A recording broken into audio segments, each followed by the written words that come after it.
내 인생의 주인을 바꾸는 것이다. 그렇게 말씀을 드릴 수가 있습니다. 원래 우리 인생의 주인은 하나님이시죠. 그런데 자꾸 우리가 주인을 바꾸려고 하는 거예요. 우리 역대상 29장 11절 좀 보겠습니다. 우리 11절부터 13절까지 우리 같이 읽어보겠습니다. 시작. 여호와여, 위대하심과 권능과 영광과 승리와 위엄이 다 주께 속하였사오니 천지에 있는 것이 다 주의 것이로소이다. 여호와여, 주권도 주께 속하였사오니 주는 높으사 만물의 머리이심이니이다. 부와 귀가 주께로 말미암고 또 주는 만물의 주제가 되사 손에 권세와 능력이 있사오니 모든 사람을 크게 하심과 강하게 하심이 주의 손에 있나이다. 우리 하나님이여, 이제 우리가 주께 감사하오며 주의 영화로운 이름을 찬양하나이다. 다윗이 성전을 건축하고 싶었거든요. 근데 하나님이 허락하지를 않으셨어요. 그래서 대신에 자기 아들인 솔로몬이 성전을 건축할 수 있도록 모든 준비를 이제 다 하게 됩니다. 그러니까 최선을 다해서 설계도부터 시작해서 여러 가지 그 제목들, 그 준비를 다 해놓죠. 근데 하나님께서 이런 다윗을 보시고, 야, 너 수고했다, 정말 고맙다, 이렇게 말씀하신 것이 아니고 반대로 이 다윗이 이제 하나님께 감사하다고 고백을 하고 있는 겁니다. 왜냐하면 이 세상의 모든 것이 다 하나님의 것이라는 거예요. 자기가 이것저것 다 준비했지만 자기 거를 준비한 게 아니라 다 하나님 것인데, 그러니까 하나님이 자기에게 주신 것을 그걸 자기가 모아서 하나님 앞에 드렸다는 겁니다. 그러니까 자기는 하나님이 자기에게, 다윗 자신에게 그 주신 것들, 맡기신 것들을 잠시 맡고 있는 청지기에 불과하다는 거예요. 그래서 그것을 하나님의 성전을 짓는데 제가 드리는 것이 당연하다는 것이죠.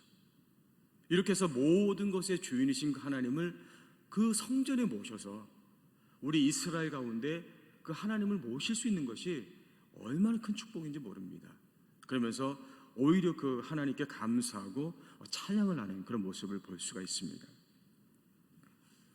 여러분, 세상의 모든 것의 주인이 하나님이신 줄로 믿습니다. 왜냐하면 하나님이 다 창조하셨기 때문에 그래요. 그리고 지금도 하나님이 그 모든 것들을 주관하고 계시기 때문에 그렇습니다. 그러니까 저도 하나님의 것이고 여러분들도 하나님의 것입니다. 그러니까 제가 이것을 조금 젊은 나이에 깨달았습니다. 그러니까 깨달았다기보다는 좀 경험을 한 거죠. 제가 신학교 다닐 때 20대 중반이었거든요. 근데 그때 건강 때문에 많이 좀 어려웠습니다. 그래서 자칫하면 이제 학업도 포기하고 교회 사역도 포기해야 되는 이제 그런 상황이었습니다. 그런데 하나님이 끝까지 저의 생명을 붙잡아 주셨습니다. 그렇기 때문에 그때 그 어려운 시절을 다 보내고 지금 이 자리에 있을 수가 있는 겁니다. 저는 사람이 젊어서 사는 게 아니라는 걸 알고 있습니다. 사람이 돈 많고 공부 많이 하고 능력이 있어서 지금 사는 게 아니라는 걸 저는 알고 있습니다. 하나님이 그 사람의 생명을 붙잡고 계셔야 그 사람이 살 수 있는 거예요.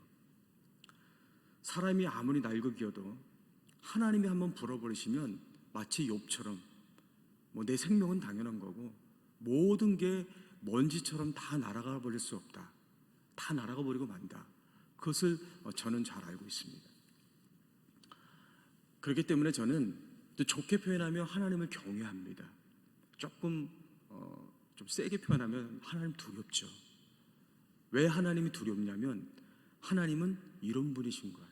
모든 것의 주인이시기 때문에, 모든 것을 주관하고 계시기 때문에 하나님이 하시고자 하면 못할 일이 없거든요. 그렇기 때문에 내가 하나님 은혜 가운데 살 수 있는 방법은 하나예요. 겸손한 겁니다. 하나님 앞에 겸손하게 하나님을 의지하면서 살아가는 것, 그것이 하나님의 은혜 가운데 사는 겁니다. 그러니까 저는 그걸 알고 있어요. 경험해봤기 때문에. 그러니까 하나님이 우리 인생의 주인이면 우리는 뭡니까? 이제 종인 거죠. 그런데 성경은 종이 아니라 청직이다, 이렇게 말씀을 하고 있는 거예요. 그러니까 우리가 지금 이런 것 저런 것 다 소유하고 있는데 그것이 하나님이 우리에게 맡겨주신 것이다. 우리는 그것을 맡고 있는 청직이다. 그렇기 때문에 우리 자신뿐만 아니라 그 모든 것들이 이제 하나님을 섬기는 것들에 쓰여져야 된다, 이렇게 말씀을 하고 있는 겁니다.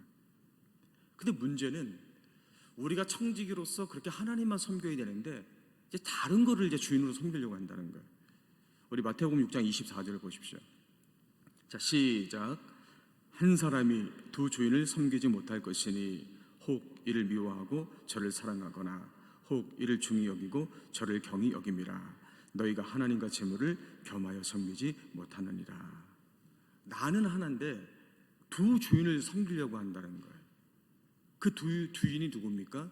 원래 진짜 주인이신 하나님, 그리고 나중에 주인이 아닌데 내가 주인처럼 섬기려고 하는 그 재물, 이 두 주인을 내가 지금 섬기려고 한다는 것입니다. 그러니까 처음에는 우리가 하나님을 주인으로 섬겼거든요. 근데 사람이 죄를 짓고 나니까 돈을 하나님처럼 섬기려고 한다는 거예요. 여러분, 많은 것들 가운데 왜 하필 돈이겠습니까? 사람들이 세상에 많은 것이 있는데 왜 하필 그 많은 것 가운데 돈을 하나님처럼, 재물처럼, 그 주인처럼 섬기려고 하겠습니까?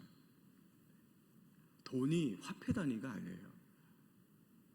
돈은 마치 사람이 신처럼 대하는 겁니다. 돈을 의미하는 단어가 뭐 부, 재물 이런 단어인데 그 단어를 의미하는 것이 만몬이라는 단어거든요. 그 만몬이라는 단어를 사전에 보면 하나님을 대적하는 우상, 이렇게 나와 있어요. 그러니까 돈이라고 하는 것, 재물이라고 하는 것이 단순히 어떤 화폐가 아니고 이것은 하나님을 대적하는, 사람들이 우상처럼 여기고 있는 것이라는 것이죠. 그러니까 마귀가 바로 이 돈을 가지고 사람들로 하여금 우상처럼 섬기게 만드는 거지. 돈이 많아지면, 돈을 점점 내가 많이 갖게 되면 하나님 앞에 교만해지고 그 하나님을 이제 대적하게 만드는 거죠. 에스겔서 28장 보십시오. 2절부터 우리 같이 보겠습니다. 2절, 4절, 5절, 6절 시작. 인자야, 너는 두로 왕에게 이르기를 주 여호와께서 이같이 말씀하시되 네 마음이 교만하여 말하기를 나는 신이라. 내가 하나님의 자리 곧 바다 가운데 앉아있다 하도다. 네 마음이 하나님의 마음 같은 채할지라도 너는 사람이요 신이 아니거늘 내 지혜와 총명으로 재물을 얻었으며 금과 은을 곳간에 저축하였으며 내 큰 지혜와 내 무역으로 재물을 더하고 그 재물로 말미암아 네 마음이 교만하였도다. 그러므로 주 여호와께서 이같이 말씀하셨으니라. 네 마음이 하나님의 마음 같은 채하였으니. 두로라고 하는 나라, 그러니까 지중해에서 무역을 하고 있었거든요. 그러니까 무역을 하니까 돈을 많이 버는 거예요. 그러니까 무역을 하니까 우상도 많을 거 아닙니까? 그러다 보니까 이 두로가 하나님 앞에 어떻게 됐냐면 교만해지기 시작했다는 거예요. 부족한 게 없는 거죠. 돈도 많죠. 자기도 우상도 많이 섬기고 있죠. 또 그 나라들의 돈이 많으니까 식민지도 많이 이렇게 거느리고 있었거든요. 그러니까 뭐라 그랬냐면 나는 신이다. 내가 하나님의 자리 곧 바다 가운데 내가 있다. 그 지중해에서 무역을 하면서, 배 타고 무역을 하면서 내가 이 바다의 주인이라는 거예요. 신이라는 거예요.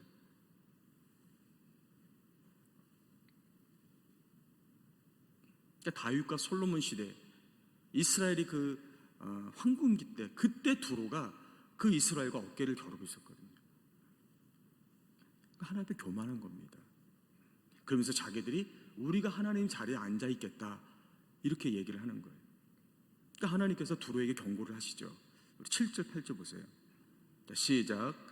그런즉 내가 이방인 곧 여러 나라의 강포한 자를 거느리고 와서 너를 치리니 그들이 칼을 빼어 내 지혜의 아름다운 것을 치며 내 영화를 더럽히며 또 너를 구덩이에 빠뜨려서 너를 바다 가운데서 죽임을 당한 자의 죽음같이 바다 가운데서 죽게 할지라. 네가 돈을 많이 벌어서 재물이 있고 식민지를 많이 거느리고 그래서 네가 교만해졌는데 하나님이 그들에 대해서 경고하시는 거죠. 내가 너희가 그 주변에 그 거느리고 있는 그 주변 나라들을 통해서 내가 너희를 치겠다는 거예요.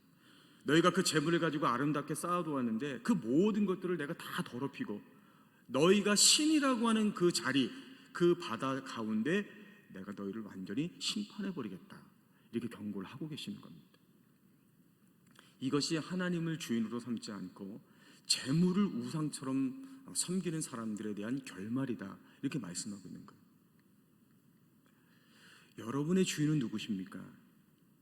하나님이십니까? 아니면은 여기 나오는 재물입니까? 내 주인이 무엇인지 어떻게 확인할 수가 있겠습니까?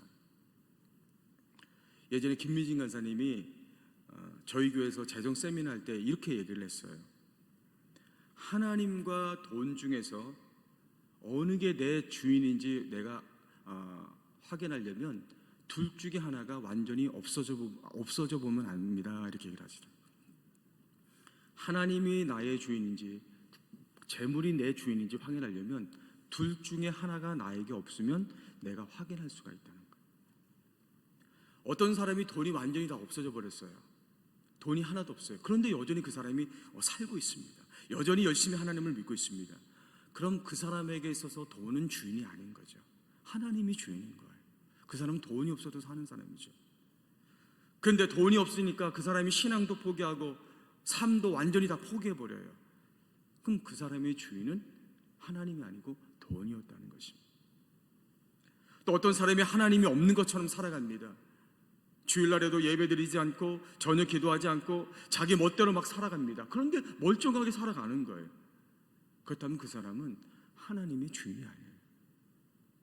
왜냐하면 하나님을 주인으로 삼고 사는 사람은 하나님과 함께 살지 않으면 살 수가 없거든요. 예배 안 드리는데 어떻게 살 수가 있습니까? 답답하죠. 목마르죠. 그런데 하나님이 내 삶 속에 없는 것 같은데도 내가 여전히 살고 있다. 그건 하나님이 그 사람의 주인이 아닐 수도 있다는 것.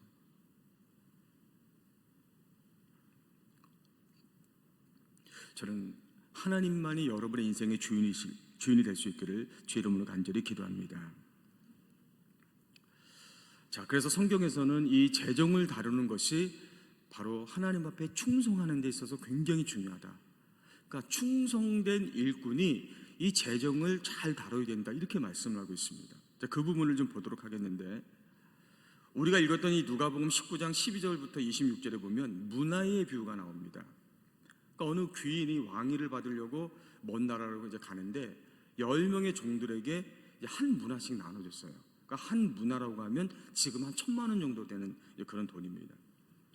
그러고 나서 나중에 왕위를 받아가지고 돌아와서 종들을 불러다가 그 종들이 어떻게 장사를 했는지 이제 확인을 하는 거예요. 자, 그 결과를 보면 우리 16절 한번 보십시오. 16절, 17절. 자, 우리 첫 번째 종부터 좀 보겠습니다. 자, 시작. 그 첫째가 나와 이르되 주인이여 당신의 한 문화로 10문화를 남겼나이다. 주인이 이르되 잘하였다. 착한 종이여 네가 지극히 작은 것에 충성하였으니 10고을 권세를 차지하라 하고, 첫 번째 종에게 한 문화를 맡겼는데 10문화를 남겼어요. 그러니까 이 왕이 잘했다, 착하고 충성된 종아 이렇게 칭찬을 해줬어요. 그리고 10고을을 다스리는 권세를 줬어요. 그러니까 지금으로 말하면 10고을이면 10개의 도시니까 도지사급 이런 권세를 준 거죠. 이렇게 두 번째 종도 보니까 한 문화를 받아서 5문화를 남겼다는 거예요. 그러니까 이 종에게도 5고을을 다스리는 권세를 주었습니다. 근데 문제는 이제 세 번째 종인 것이죠. 제가 세 번째 종을 좀 읽어드리겠습니다. 20절부터 보시면, 또 한 사람이 와서 이르되 주인이 보소서 당신의 한 문화가 여기 있나이다. 내가 수건으로 싸두었었나이다. 이는 당신이 엄한 사람인 것을 내가 무서워함이라. 당신은 두지 않은 것을 취하고 심지 않은 것을 거두나이다. 주인이 이르되 악한 종아 내가 네 말로 너를 심판하노니 너는 내가 두지 않은 것을 취하고 심지 않은 것을 거두는 엄한 사람인 줄로 알았느냐. 그러면 어찌하여 내 돈을 은행에 맡기지 아니하였느냐. 그리하였으면 내가 와서 그 이자와 함께 그 돈을 찾았으리라고 곁에 섰는 자들에게 이르되 그 한 문화를 빼앗아 10문화 있는 자에게 주라하니 그들이 이르되 주여 그에게 이미 10문화가 있나이다. 주인이 이르되 내가 너희에게 말하노니 무릇 있는 자는 받겠고 없는 자는 그 있는 것도 빼앗기리라. 첫 번째 종과 두 번째 종은 한 문화씩 받아서 각각 10문화와 5문화를 남겼어요. 그래서 10고을과 5고을을 다스리는 권세를 받았습니다. 그 재정 관리를 잘한 거예요. 재정에 있어서 충성한 겁니다. 그런데 이 세 번째 종은 한 문화를 받았는데 그 재정에 충성하지 않은 거죠. 그래서 그것을 그냥 수건에다 쌓아둔 겁니다. 그러니까 이 왕으로부터 악한 종이라고 책망받고 그가 받은 하나마저도 열문화를 받아 남긴 그 종에게 빼앗겨 버립니다. 여러분, 이 왕이 나중에 그 종에게 또 맡길까요? 안 맡기죠. 왜요? 그 종은 아무리 맡겨도 그 재정에 충성하지 못하기 때문인 거예요. 여러분, 귀인은 왜 왕위를 받으러 가면서 종들에게 한 문화씩을 맡겼을까요? 그것은 귀인이 왕위를 받고 돌아오면, 즉 왕이 되면 이 왕에게 누가 필요합니까? 왕과 함께 그 나라를 다스릴 일꾼이 필요한 거예요. 충성된 일꾼이 필요하죠. 그럼 왕이 누구와 함께 나라를 다스리겠어요? 당연히 충성된 일꾼이 필요하겠죠. 그 일꾼을 세우겠죠. 그래서 왕은 함께 나라를 다스릴 수 있는 그 충성된 일꾼을 세우기 위해서 그 10명의 종들에게 한 문화씩 다 맡긴 거죠. 그래서 이들이 자기에게 맡겨진 것을 얼마나 충성하고 있는지 이들을 테스트한 것입니다. 세상에서 일꾼을 세우는 원칙하고 성경에서 일꾼을 세우는 원칙이 좀 달라요. 세상에서는 일꾼을 어떻게 세웁니까? 첫 번째, 그 사람이 능력이 있는지 없는지를 먼저 확인합니다. 그 사람 학력이 뭔지, 어떤 자격증을 갖고 있는지, 그 사람의 능력을 먼저 확인하는 거죠. 그리고 그 사람을 뽑아서 그 사람에게 직분을 맡기는 거예요. 그리고 나서 그 사람이 그 맡은 직분을 얼마나 충성되게 감당하는지 이제 확인을 하는 겁니다. 근데 문제는 뭐냐면 능력 있는 일꾼이 직분을 받을 수는 있죠.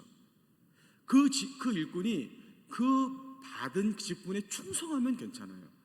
근데 문제는 뭐냐면 능력이 있다고 해서 꼭 충성하는 건 아니라는 거예요. 능력과 충성은 다른 거죠. 그렇기 때문에 온갖 그 자리에서 부정과 부패와 비리를 저지를 수밖에 없고, 그것으로 말미암아 일꾼으로 세워진 그 주인을 부끄럽게 만드는 그런 일꾼이 될 수밖에 없다는 거예요. 근데 성경에서 일꾼을 세우는 법칙은 좀 달라요. 우리 디모데전서 1장 12절을 보십시오. 같이 보겠습니다. 자, 시작. 나를 능하게 하신 그리스도 예수 우리 주께 내가 감사함은 나를 충성되이 여겨 내게 직분을 맡기심이니. 그러니까 사도 바울이 지금 젊은 그 목회자인 디모데에게 지금 권면을 하잖아요. 그럼 뭐라고 권면합니까? 주께서 나를 능하게 하셨다. 주께서 나에게 능력을 주셨다는 거잖아요. 그리고 주께서 나를 충성되이 여겨주셨다. 그리고 주께서 나에게 직분을 맡기셨다. 그 구절 다시 한번 보여주세요. 우리 전사님, 디모데전서 1장 12절. 네, 다시 보여주세요. 바울이 디모데에게 뭐라고 얘기합니까? 주께서 나에게 능력을 주셨다는 거예요. 그리고 주께서 나를 충성되이 여겨주셨다는 거예요. 그리고 주께서 나에게 직분을 맡기셨다는 거예요.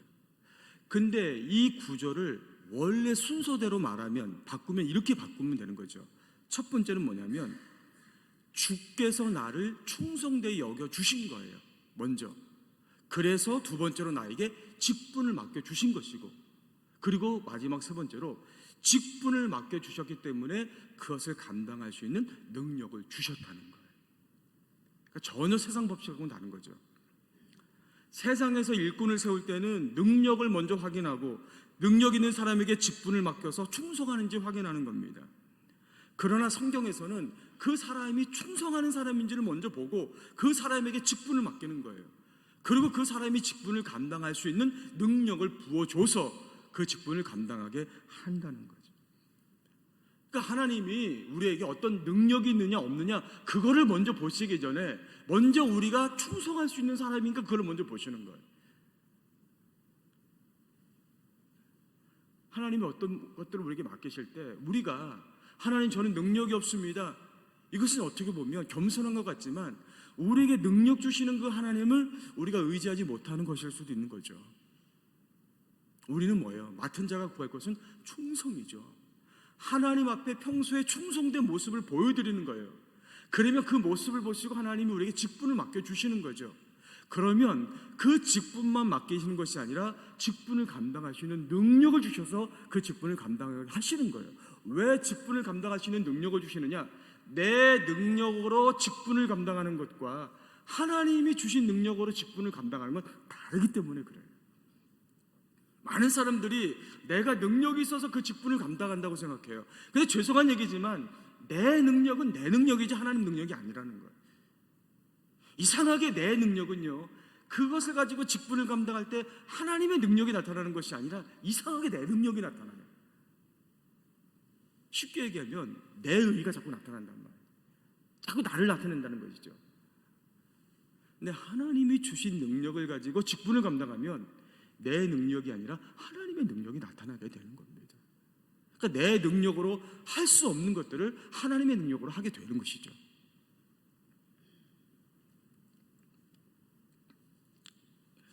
자, 그래서 바울이 또 이렇게 고백하죠. 고린도전서 4장 1절 2절 말씀을 보시면 사람이 마땅히 우리를 그리스도의 일꾼이요 하나님의 비밀을 맡은 자로 여길지어다. 그리고 맡은 자들에게 구할 것은 충성이니라.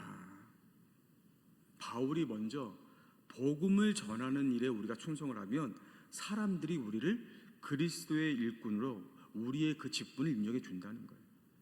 그리고 하나님이 능력을 주셔서 그 직분을 감당하게 하신다는 겁니다. 사람이 아무리 높은 자리에 있어도 많은 것을 소유해도 재정에 충성되지 못하면, 그것을 제대로 다루지 못하면 그 자리에서 무너질 수밖에 없어요.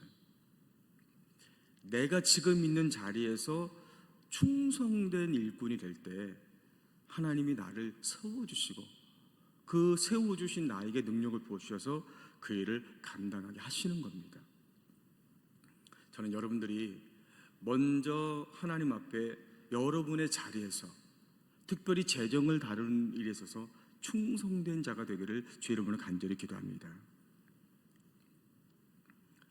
자, 두 번째로 이 재정을 잘 다루고 충성하려면 어떻게 되겠습니까? 첫 번째로는 지극히 작은 것에 충성해라 이렇게 말씀하고 있어요. 우리 누가복음 16장 10절 보겠습니다. 자, 시작. 지극히 작은 것에 충성된 자는 큰 것에도 충성되고 지극히 작은 것에 불의한 자는 큰 것에도 불의하니라. 그러니까 충성의 원칙에 대해서 성경이 말씀을 하고 있는데 지극히 작은 것에 충성하면 큰 것에도 충성하게 되어 있다는 거예요. 반대로 지극히 작은 것에 충성하지 못하면 큰 것에도 충성하지 못한다. 이게 충성의 원칙이다. 이렇게 말씀하고 있는 거예요. 그러니까 왜냐면요, 하나님이 큰 것을 맡기실 때 아무에게나 맡기시는 게 아니거든요. 그러니까 항상 먼저 작은 것에 충성하는 사람을 보시는 거예요. 그래서 그 작은 일에 충성하는 자, 그래서 하나님이 보실 때 이 사람 됐다라고 인정하는 사람에게 하나님 큰 것을 맡기셔요. 왜냐하면 그래야 실패하지 않거든요. 그러니까 하나님은 당신의 일에 절대 실패하지 않으신 분이에요. 완전하신 분이거든요. 그렇기 때문에 당신의 큰 일을 맡기실 때는 항상 먼저 작은 일을 맡겨서 그것이 검증된 사람에게 큰 일을 맡기시는 겁니다. 그러니까 작은 일에 충성하지 못한 사람은 절대 하나님의 큰 것에 충성할 수 있는 기회조차 없는 거예요. 하나님 그런 기회를 주시지 않는 거죠. 그럼 여기 지극히 작은 일이라는 건 어떤 일을 말하는 겁니까? 지극히 작은 일, 말 그대로 아주 작은 일, 그러니까 사람들이 쉽게 무시하는 일, 그런 것들을 말해요. 그런데 하나님이 이 지극히 작은 일을 중요하게 보시는 이유가 있어요. 그건 뭐냐면 사람이 지극히 작은 일을 무시하면 큰 일도 무시하게 되는 거예요. 그런데 사람이 그 작은 일에 충성하게 되면 그 사람이 나중에 큰 일에도 충성할 수 있기 때문에 그런 거죠. 지극히 작은 것, 하나님 그걸 보시는 거예요. 그 마음가짐을 보시는 거예요. 그러니까 지극히 작은 일까지 충성하는 사람은 그 마음속에 지극히 작은 일까지 충성해야 된다는 마음이 있는 사람이에요. 그러니까 그 마음이 있는 사람이 나중에 큰 일이 맡겨졌을 때도 그 큰 일도 충성할 수 있는 마음을 가지고 충성하거든요. 근데 지극히 작은 일에 충성하는 마음이 없는 사람은 그걸 할 수가 없는 거예요. 하나님 그 마음을 보시는 거예요. 그걸 인정하시는 거죠. 작은 겁니다, 말 그대로. 운전하면서 신호 지키는 거, 주차할 때 주차선 지키는 거. 홍성원 목사님이 강의하시면서 이런 말씀 하시더라고요. 그분이 원래 깐깐한 건 여러분 잘 아시죠? 그죠? 굉장히 깐깐하신 분인데, 껌을 사실 때 그분이 어떤 껌을 사시냐면 종이에 쌓여져서 파는 껌 있잖아요. 그 껌만 사신다는 거예요, 그분이. 그러니까 우리가 이렇게 통에 보면 이렇게 막 있는 그 껌이 아니고 종이에 낱개로 다 쌓여져 있는, 은박에 쌓여져 있는 그런 껌만 사신다는 거예요. 그러니까 왜 그분이 왜 그러냐 그랬더니, 껌을 씻고 버려야 되는데 만약에 그 쌓여져 있지 않고 그냥 껌을 씻고 버릴 때 어떻게 버립니까? 그냥 버리거나 다른 어떤 종이를 또 써야 돼서 버려야 된단 말이지. 그러니까 아예 처음부터 종이에 쌓여져 있는 껌을 사서 그 종이에 싸서 버린다는 거예요. 정말 보면은 자꾸 정말 작은 건데 이분은 그것부터 충성하시는 분인 거예요. 그러니까 거기서부터 그 마음이 그렇게 돼 있는 거죠. 그러니까 그분이 나중에 큰 일도 감당할 수가 있는 거예요. 근데 저는 이게 정말 감사하다는 생각이 들어요. 참 중요하다. 왜냐하면 하나님이 처음부터 큰 것을 보시고 우리가 큰 일을 하는 걸 보고 우리에게 그 큰 일을 맡기신다 그러면 큰 일을 못하는 사람들이 많거든요. 처음부터. 근데 지극히 작은 일은 누구나 할 수가 있단 말이죠. 과속 안 하는 거, 신호 지키는 거, 음식 남기지 않는 거. 그러니까 누구나 할 수 있는 작은 일, 그것을 하면 하나님이 그것을 인정해 주시고 그것부터 시작해서 큰 일을 맡기신다는 거거든요. 얼마나 그게 감사한지 몰라요. 만약에 저보고 처음부터 이만한 거 큰 일을 그걸 보시고 그걸 인정해야 큰 거 맡기신다 그러면은 큰 일을 못 할 수도 있겠죠. 누구나 할 수 있는 그 마음속에 그 작은 일까지도 충성하고자 하는 그 마음만 가지면 할 수 있는 그 작은 일, 그것만이라도 충성하면, 그것부터 충성하면 하나님은 그것을 보시고 인정해 주시고 큰 일을 장차 맡기신다는 거예요. 두 번째로는요, 남의 것에 충성해야 나의 것을 맡긴다, 이렇게 말씀하고 있어요. 우리 12절 보십시오. 자, 시작.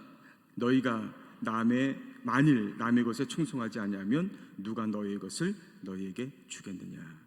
남의 것은 말 그대로 남의 것, 남의 건물, 남의 집, 남의 물건, 이런 것을 말하는 거거든요. 그게 내 게 아니에요. 내가 잠시 남의 것을 빌려 쓰는 것을 말합니다. 근데 남의 것을 내가 주인이라고 생각하고 내 것이라고 생각하고 그것을 쓰는 사람, 그것을 잘 관리하는 사람, 그 사람에게 하나님의 것도 맡기신다는 거예요. 그 해외에 그 여행지에 이제 호텔들이 많이 있잖아요. 다 그렇지는 않겠지만 그 해외에 있는 그 호텔에 그 호텔들이 많은 관광객들이 있는데 중국 관광객들을 굉장히 부담스러워한답니다. 왜 그러냐 그랬더니 그 선진국 여행객들은 이렇게 호텔 같은 데 묵으면 깨끗하게 쓰고 간다는 거예요. 근데 다 그런 건 아니겠지만 이 중국 관광객들이 오고 나면 난장판이 된다는 거예요. 물을 너무 많이 쓰고, 그래서 막 거기가 물레라는데 막히고, 또 그 가져가면 안 되는 거 있잖아요. 거기 안에 있는 물품 같은 거, 그거 다 가져가고, 밤에 시끄럽고. 그 남의 것을 내가 지금 빌려 쓰는 건데 그것을 귀하게 쓰지 않는 거예요. 내 것으로 귀하게 여기질 않는 거죠. 그 남의 것에 충성하지 않는 겁니다. 그러니까 영적으로 보면 하나님은 이런 사람들에게 하나님의 것을 맡기지 않는다, 이렇게 말씀하고 있어요. 그러니까 제가 이걸 이렇게 준비하다가 그냥 생각나는 게 하나 있었어요. 그게 뭐냐면 지금 중국이 기독교 인구가 1억이라고 얘기를 하고 있거든요. 결코 적은 숫자가 아니잖아요. 그렇다면 중국에 그렇게 많은 그리스도인들이 있는데 과연 그 중국은 전 세계에 몇 명의 선교사를 보내고 있을까? 물론 중국이라고 하는 나라가 공산국가이기 때문에 공식적으로 선교사를 파송하고 그러지는 않겠죠. 하지만 과연 중국에서 복음을 듣고 예수 믿는 사람들 가운데 전 세계로 흩어져서 복음을 전하는 사람들이 몇 명이나 될까 이 생각이 들더라고요. 제가 자료를 보니까 1위가 미국이에요. 12만 명. 1위가 미국 12만 명. 미국이 강대국이 될 수밖에 없어요. 2위가 브라질입니다. 3만 4천 명. 우리나라가 2만 명 해서 한 6위 정도 돼요. 근데 중국은 아예 자료 자체가 없습니다. 자료 자체가 없어요. 물론 뭐 통계를 낼 수도 없겠지만 중국 선교사 보셨나요, 여러분? 중국 사람이 선교사가 된 거 보셨어요? 물론 있을 수도 있지만 거의 없어요. 하나님은 남의 것을 나의 것처럼 하나님의 것처럼 충성할 때 하나님의 것을 맡기신다. 왜냐하면 남의 것도 결국은 누구 겁니까? 하나님의 것이기 때문에 그런 거예요. 하나님의 주권을 인정하고 충성하는 사람에게 하나님의 것을 맡기신다는 거예요. 제가 그 최고의 지성과 영성을 자랑하는 우리 하늘비전교회에서 이제 사역한 지 이제 10년이 좀 넘었어요. 그러니까 여러분들도 하늘비전교회에서 이렇게 신앙생활 하시는 게 자랑스럽잖아요. 사실 목회자인 저도 자랑스럽습니다. 근데 제가 어느 날 문득 어떻게 내가 이렇게 모범적인 교회에서 목회를 할 수 있을까 이런 생각을 좀 해봤어요. 제가. 근데 사실 저는요 하늘비전교회하고 아무 이렇게 연관이 없어요. 이제 담임 목사님 안 계시지만 담임 목사님하고 저하고 학교도 다릅니다. 아무 관계가 없어요. 전혀 모르는 관계입니다. 그러니까 여러분들이 한 10년 이상 저를 이렇게 보셔서 알잖아요. 제가 어떤 목회자인 거 알잖아요, 그죠? 뭐 실수할 때도 있고, 제가 무뚝뚝하고, 제가 웃지도 않고 그렇잖아요. 어떻게 보면 누가 보면 사실 조금 자격 미달일 수도 있거든요. 그런데 어떻게 하나님이 제가 하늘비전 교회에서 이렇게 사역할 수 있는 기회를 주셨을까? 제가 가만히 좀 생각해 봤더니 개척교회 목회를 할 때가 좀 생각이 제가 났어요. 그러니까 제가 수련 목회자 과정 마치고 이제 목사 안수를 받고 원래 저희 계획은 뭐였냐면 학원 선교사를 하는 겁니다. 그러니까 학원 선교사는 뭐냐면 이제 주일날은 학교에 가서 사역을 하고 평상시에는 그 내 교회에서 이렇게 사역을 하는 거거든요. 그러니까 그렇게 이제 교회하고 이렇게 얘기가 다 돼가지고 이제 그렇게 하려고 하고 있었어요. 근데 이게 안 되는 거죠, 자꾸. 분명히 그런 제도가 있는데 제도는 있는데 이게 안 되는 거예요. 그래서 시간은 점점 다가와서 제가 이제 교회를 개척을 해야 되는 그런 때가 됐어요. 교회는 개척해야 되는데 뭐 당연히 재정이 없죠. 그러다가 이제 그 목사님이 이제 그 개척할 만한 장소를 알아봐 주셨는데 이제 의정부에 개척을 했거든요. 알아봐 주셨는데 한 45평 정도 되는 이제 곳이었는데 옛날에 공장으로 사용하던 곳이거든요. 공장. 그러니까 제가 이제 그곳에 그 목사님하고 한번 가봤어요. 문을 열고 딱 들어갔더니 하여튼간 그게 난장판인 거죠. 하여튼 오랫동안 쓰지 않은 그 시커먼 기계들이 그 안에 가득 차 있는 거예요. 어떻게 여기 교회를 개척할 수 있을까? 어떻게 여기서 목회를 할 수 있을까? 그래도 이제 그 목사님이 이제 기도하고 이제 이렇게 결정한 곳이니까 그럼 여기다가 교회를 이제 개척하자. 그리고 이제 시작을 했습니다. 그래서 제가 이제 평소 알던 이제 목수를 좀 이렇게 그분을 이제 불러다가 같이 일하면서 이제 그거 기계 다 이제 끊어내고 다 청소하고 이렇게 개척을 이렇게 했죠.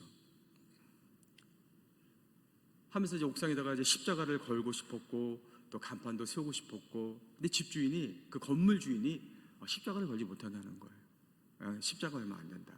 그래가지고 제가 그 맨 꼭대기 그 이제 유리창 있잖아요. 거기다가 그냥 교회 이름을 크게 이렇게 붙여버렸어요. 그러니까 십자가는 못 보지만 교회 이름이라도 보여야 되지 않냐. 그래가지고 그 유리창에다가 붙여버렸습니다. 그러니까 주인이 나중에 와서 그러는 거야. 왜 자기한테 허락도 안 받고 거기다가 교회 이름을 이렇게 붙여버리냐. 당장 뛰라고 막 화를 내더라고요. 알았다고 제가. 그러고 나서 이제 막 공사를 했습니다. 그리고 이제 공사를 어느 정도 마무리하고 개척 예배 드리기 전에 주인분 저 오시라고 했어요. 그래 내가 준비가 다 돼서 이렇게 여기서 목회를 하려고 한다. 그러니까 그분이 이렇게 와서 보니까 깜짝 놀라는 거죠. 왜냐하면은 몇 년 동안 사람들이 찾지도 않는 곳이었거든요. 거기 이거 빌려 그냥 쓰라고 해도 쓰지도 않는 그런 장소였거든요. 근데 거기에 와서 보니까 완전히 다른 장소가 아니라 너무너무 깨끗하고 잘 돼 있는 거죠. 그러니까 이분이 자기가 미안한 거야, 자기가. 그래가지고 아무 말 안 하고 그냥 가더라고요. 개척하고 나서 매일같이 교회 출근했죠. 출근해서 청소하고, 그러니까 교회만 청소하는 게 아니라 그 건물이니까 건물 다 청소해주고, 또 그 교회 옆에 주변도 깨끗해야 되니까 다 청소해주고, 화장실이 망가졌어요. 화장실 고쳐가지고 매일 또 청소해주고. 이 개척교회는요, 사람이 없으니까 청소를 하든 안 하든 별로 티가 안 나요. 뭐 누가 아는 사람도 없고. 그러니까 그래도 어떻게 그냥 와서 그냥 하는 거죠. 그렇게 하고. 그렇게 하니까 교회가 깨끗해지니까 그 건물이 깨끗해지고 교회 주변이 이제 깨끗해지는 거예요. 제가 개척하면서 가장 갈등했던 게 뭐냐면 새벽 기도입니다. 새벽 기도. 그러니까 개척할 때 제 아내가 이제 둘째 아이를 임신했거든요. 임신하고 막 출산하고 몸조리하고 막 이럴 때였었거든요. 그래서 제가 이제 혼자 이제 새벽 기도를 하는데 가끔씩 동네 아저씨가 나와가지고 이제 둘이 새벽 기도를 했어요. 그러니까 새벽 기도하는 건 어렵지는 않아요. 근데 문제는 뭐냐면 저 혼자 새벽 기도할 때거든요. 그러니까 저 혼자 새벽 기도를 하는데 지금 같으면 그냥 아무도 없으니까 그냥 와서 그냥 기도하고 가면 되잖아요. 근데 저는 그때 어떤 생각을 했냐면 혼자지만 제대로 해야 된다. 그래서 저 혼자 여기 서서 사도신경하고 찬송 부르고 성경 봉독하고 설교하고 그리고 새벽 기도를 했어요. 근데 고민이 뭐냐면 오늘 새벽 기도 했으면 내일 또 해야 되잖아요. 그죠? 또 설교를 준비해야 되는 거예요. 어제 사람이 없잖아요. 내가 설교했는데 아무도 들은 사람이 없어요. 그러면 내일 또 설교를 준비해야 되느냐, 이게 고민인 거예요. 근데 그때는 무슨 생각이 들었냐면 그래도 준비를 해야 된다. 그런 생각이 드는 거죠. 듣는 사람이 없지만 그래도 매일매일 새벽마다 말씀을 준비해야 되는 것이고 새벽 기도를 혼자 하지만 혼자 그렇게 새벽 기도를 드린 거죠. 그러다가 뭐 이렇게 해야 되나, 그냥 혼자 잠깐 와서 기도하면 되지 않을까. 그런데 딱 이 생각이 든 거예요. 아무도 이 자리에 사람이 없지만 그 빈자리에 주의 천사들이 앉아서 함께 예배한다는 마음이 들은 거예요. 그러니까 마음이 든 겁니다. 그런 마음. 그렇다면 내가 지금 이 자리에서 충성해야 앞으로도 충성할 수 있겠다, 이런 생각이 든 겁니다. 그래서 그렇게 새벽 기도를 한 거예요. 매주 화요일하고 목요일날은 이제 전도를 나갔죠. 여기저기 집집마다 전도지를 돌렸어요. 개척교회니까 이제 돈이 없잖아요. 전도지를 만들어야 되는데 돈이 없잖아요. 그래서 큰 교회에 가서 이제 개척교회니까 선교비 좀 도와주세요. 그럼 안 도와줍니다. 안 도와, 그냥 가라 그래요.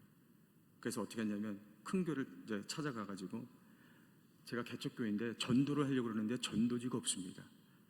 그러니까 전도지를 좀 만들어 주시면 열심히 전도하겠습니다. 그러니까 선교비를 도와주십시오 그러면 안 도와주시는데 전도하려고 전도지가 필요하니까 전도지 좀 만들어 주십시오. 그러면은 이분들이 고민하기 시작하는 거예요. 그래서 전도하겠다는데 그 전도지를 만들어 주시더라고요. 그럼 그거 가지고 또 전도하고 이제 그렇게 했죠. 개척교회는 몰라요. 열심히 해도 모르고 열심히 안 해도 아무도 모릅니다. 그런데 하나님이 보고 계시는 거예요. 이 교회는 제 교회가 아니고 하나님의 교회인 것이죠. 주님의 교회인 거예요.